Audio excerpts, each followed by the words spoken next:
team, but help could be on the way for the Kings as there are still some conversations being had and starting to heat up with the Ja Morant watch. Senor segue strikes again. We have traded in. That was a 2. We have traded in. It's a long Senor segue. Yeah, it was. We have traded in Jonathan Kuminga watch for Ja Morant watch, and it's just beautiful.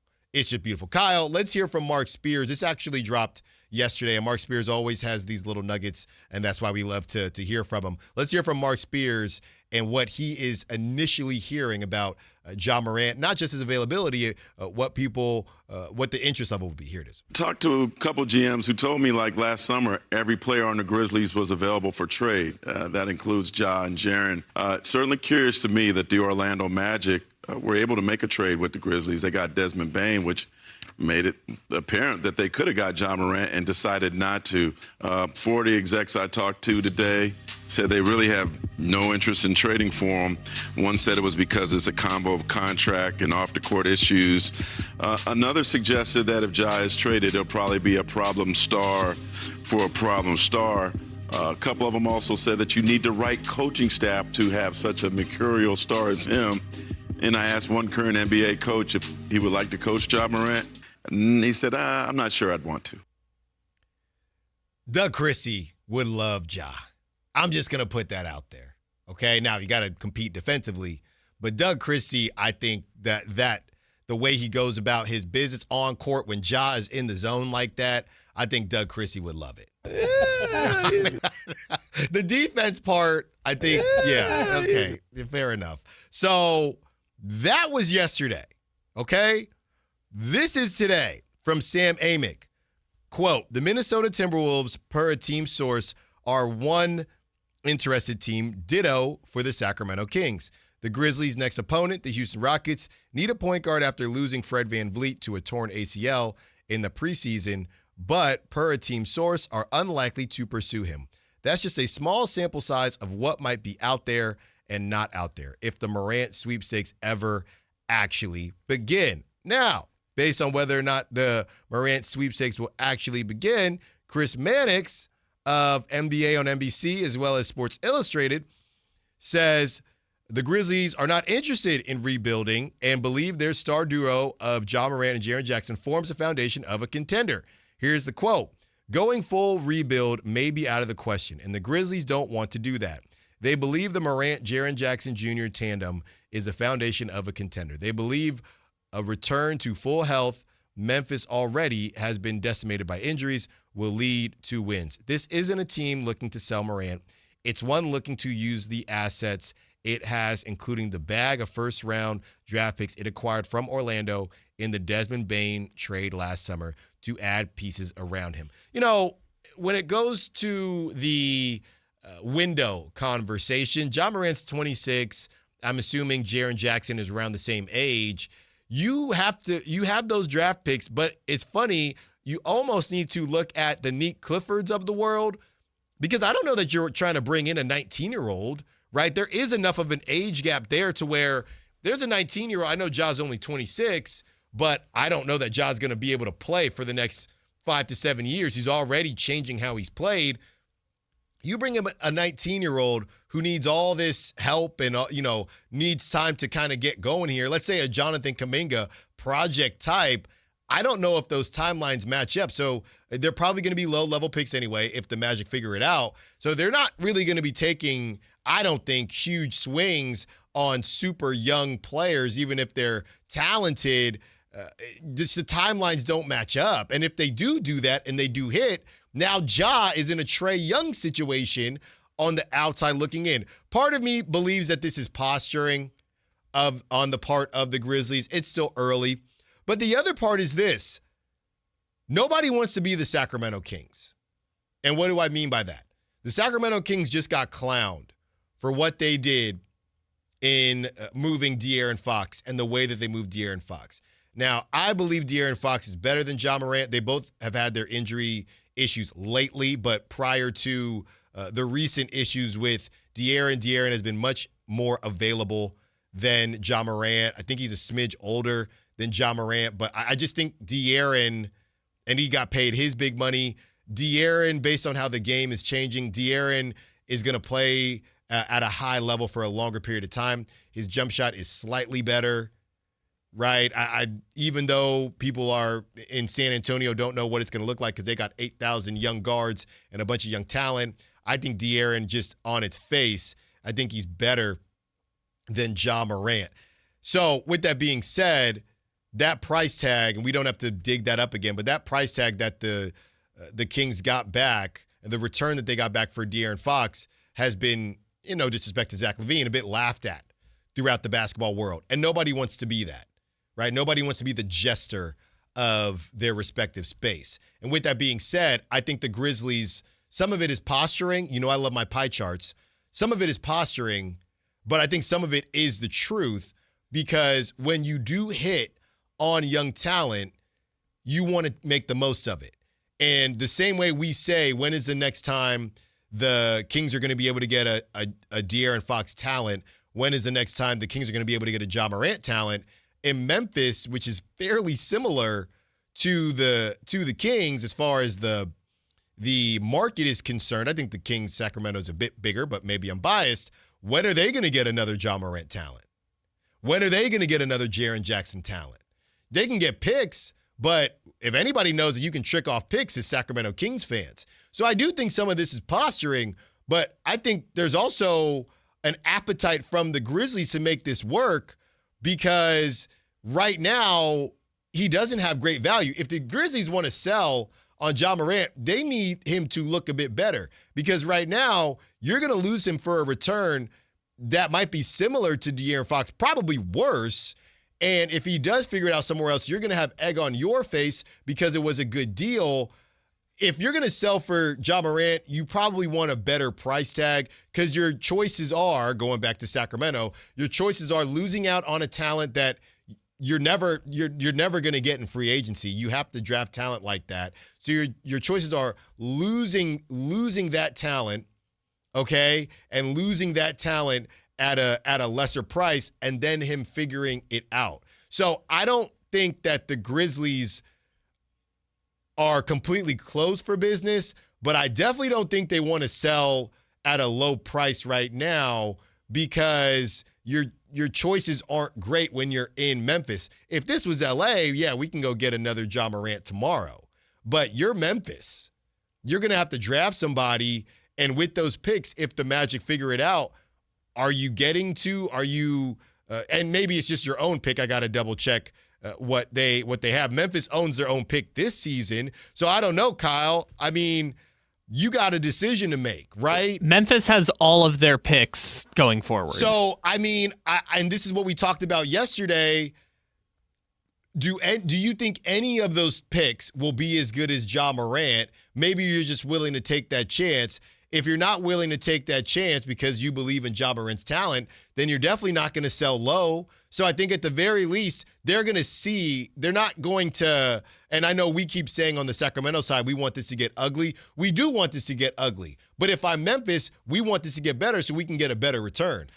Memphis is not going to make a hasty decision a la the Sacramento Kings, who are getting clowned for it, and move off of Ja right now. They're going to slow play this thing. They're 3-5. We ain't even 10 games into the season. So I don't see them, saying, foreclosing on their house, on Ja Morant's house, and saying, hey, we're done here. I don't see that happening. Some of it is posturing. I think they'll take calls, but they're not letting you, as I made the joke about the Macy's basement, or the last chance clearance. They're not giving you a last chance clearance price right now. Doco, I went around to Doco when that Macy's closed. I went to the jewelry section thinking, okay, I'm about to come up on something.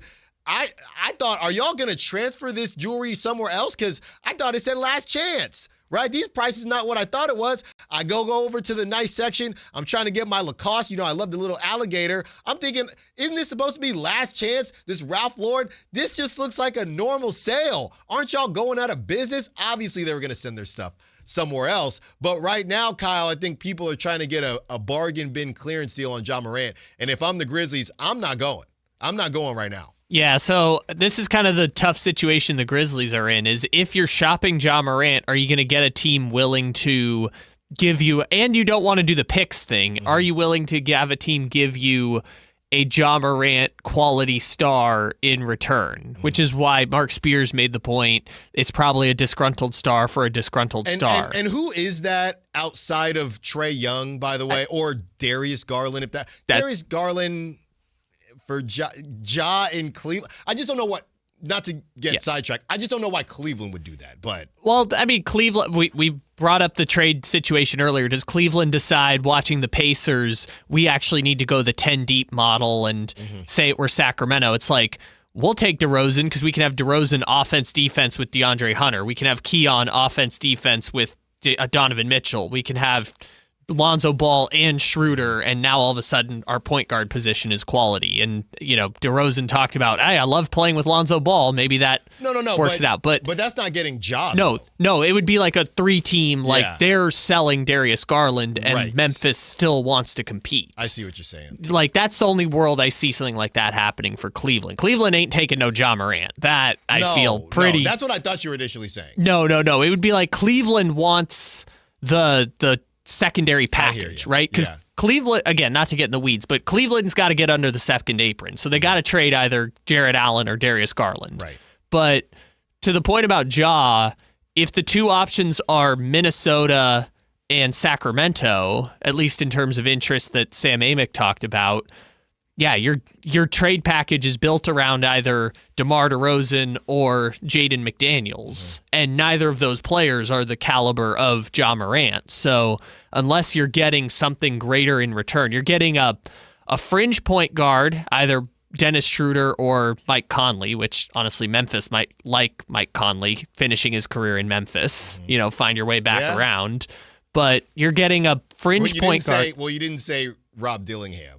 Well, Rob Dillingham probably gets traded in the Ja Morant Yeah, that's deal, what I'm saying, for whatever. Yeah, I don't think Rob Dillingham. If Memphis if Minnesota's willing to give up on Dillingham now, I don't know if Dillingham is gonna make it in this league. But yeah, it's a trade built around either DeRozan or Jaden McDaniels and just pieces, right? And Minnesota doesn't have any premium picks. The Kings probably wouldn't trade any premium picks for Ja Morant, so you're getting essentially 80 cents on the dollar for Ja Morant just to get rid of the headache. And maybe they would make, diamonds out of whatever. And, you've got Scottie Pippen and you've got Jaden McDaniels now, and you've got Jalen Wells and Zach Edey and Jaren Jackson. Like maybe the Grizzlies could talk themselves into, we're going to make diamonds out of this mess. But it certainly would feel like when they made the trade, they'd be selling low on Ja Morant. Kyle, it's not that I'm not listening to you. I just got a text message. And this person is typing now, and they say they don't care because I just got a text message from our own Brendan Nunez. And Brendan, listening to the show, sometimes a lot of our guys, our digital guys, they do a great job for us. Sometimes they'll have to cut and for YouTube and digital and things like that. They wear many hats. They do a great job. So Brendan's listening to the show. And as we bring up a disgruntled star, I get a text from Brendan Nunez. It says, with about 4 or 5 N's in there. Domas could become a disgruntled star. Something to keep an eye on. Now, I would like to see Domas with Ja Morant. I would. The Grizzlies would like to see Domas with Jaren Jackson. And that would be good for them. And Ty Jerome can run that thing whenever he plays. But that is something to monitor. That's not something I had on my radar, simply because you got your coach, you got your point guard. This is your team now, to Domas. So it's just something to monitor there. That was from Brendan Nunez, because I did not think that was a name he was going to say. So we talked about this a little bit on Monday when this whole thing first started, and my initial thought was a Ja Morant for Domas swap or a Ja Morant for Zach LaVine swap would be a situation where both teams say no. Like I think you said that on Monday. Yeah, I understand why the Kings would say no. Like Ja Morant and Zach Edey for Domantas Sabonis feels like you're not any closer to competing if you're Sacramento. You're just kind of reshuffling a team that needs a second star. But if I'm the Grizzlies, if I'm giving up Ja Morant and Zach Edey, yeah, I have Sabonis and Jaren Jackson, but then my starting backcourt is KCP and Scottie Pippen Jr. Yeah. And I'm trying to make room for Jalen Wells. And I just feel like the Grizzlies with Jaren and Sabonis wouldn't be any closer to competing unless it's just clearing out space for your young guards. Well, and somebody mentioned Gigi Jackson. You know I love Gigi Jackson, who that dude is still only 20, 21. He just can't stay on the court. Somebody mentioned a trade to get Ja and Gigi Jackson, and he's making his way back now. And obviously Jalen Wells. Jalen Wells has not shot the ball well, but local guy, Sonoma State, shout out. And we hope that he figures it out, and we believe he will figure it out. Kyle, as you're talking, I kind of came up with a reason behind what Brendan has said. And be sure to follow Brendan Nunes because he's got a lot of great nuggets like this on his social media. And, of course, does great work for us here at Sactownsports.com as well as the Sactown Sports app. But here's the thing, Kyle. Sometimes you got to boom or bust, right? And Elizabeth, I'm not getting there. But sometimes you have to sometimes you have to just take a real swing at it, right? And I think the argument for the Kings to do this deal, if Domas were to become disgruntled, is because as good as Domas is, as much as we want to defend Domantas Sabonis, or I should say, majority of Kings fans, as the Warriors are getting ready to drive up 80 and then 5 tonight to take on the Sacramento Kings, let us not forget that playoff run that has shaped how people want to not take what Domantas Sabonis has done seriously and downplay all of it. I say all that, but Domantas Sabonis does keep you in a weird space, and we've talked about this before. He's good enough to keep you afloat. He's not good enough to carry you. He's a tweener as far as a big is concerned. You can't bring in a shot blocker because they can't stretch the floor. You can't bring in a marketing because the defense just wouldn't be good enough. So he does have you in a bit of a holding pattern, and of course you're paying him $40 million. But he's good, over $40 million. But he is good enough to keep you in that 9 spot, and it's not just him, to keep you in that 9 spot and probably give you a one good game and be one win away from the playoffs. And again, we're talking about becoming the 8 seed, by the way. We're talking about becoming the 8 seed. Let's keep a larger view at this. It's not about just getting into the dance. We got to raise our expectations here a little bit. So with all that being said, Kyle, it's kind of the Zion thing. Funny enough, they're from the same class. Now Zion has hammy issues. You say to yourself, I'm actually more so willing to put the chips in on the table with Ja Morant because I can't keep doing this meet me in the middle stuff. I can't keep doing this 9 seed. Maybe we'll get the 8 seed because Domantas Sabonis, for how good he is, it's just so hard to build around him. Let's get Ja. It might pop. It might flop. But you know what? At least if it flops, we will have no choice but to restart. It's almost like you're suffering from Domantas Sabonis being so good, but not pretty good. There's a baseball Twitter handle, right? And it's really fun because it brings up a lot of favorite names that I grew up with, and it's called the Hall of Pretty Good. So the Hall of Pretty Good, now obviously Domantas Sabonis will be in the Hall of Fame. Basketball Hall of Fame is different than these other Hall of Fames, but it's the Hall of Pretty Good. And every day they'll post players that will not make it to the Hall of Fame that you'll probably forget about or have already forgotten about, but they deserve to be in the Hall of Pretty Good. Hunter Pence. Hunter Pence. The Hall of Brandon Crawford, most recently, they put into the Hall of Pretty Good. Yeah, my version of this is Brian Giles. There you go.